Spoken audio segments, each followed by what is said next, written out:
Second ஆனால் அது cut damage வந்து சேஸில் அடிபடும். அதனால் நமக்கு ஏர் பேக் வந்து ஓப்பன் ஆகாது. அந்த இதுனா நம்ம எடுத்துட்டோம்னால கொஞ்சம் பார்த்துக்கலாம். இல்லை ஏதாவது டச் ஆச்சுனாக்கா நமக்கு ஏர் பேக் அப்போ லைஃப் சேவ் ஆகும். மற்றவங்களை சேஸில் நான் சொல்கிறேன் கேளுங்க, இது வந்து சேஸில் ஃபிட் பண்ணியிருக்கீங்க. ஆமாம் சேஸ் இது வந்து பிடிக்கும் போது சேஸ் உள்ள தள்ளிட்டு போகுது ஒன்று. ரெண்டாவது இந்த கார்னரில் அந்த ஏர் பேக் ஓப்பன் ஆகிறதுக்கான சென்சார் வந்து கார்னர்ஸில் அந்த குறிப்பிட்ட பாயிண்டில் தான் வச்சுருப்பாங்க.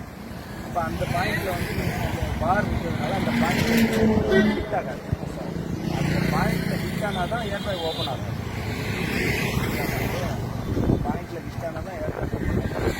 அதுக்காக தான் இந்த கஷ்டப்படுது. கழட்டிட்டு நீங்கள் ஃபோட்டோ எடுத்து ஆஃபீஸில் வந்து காட்டணும்.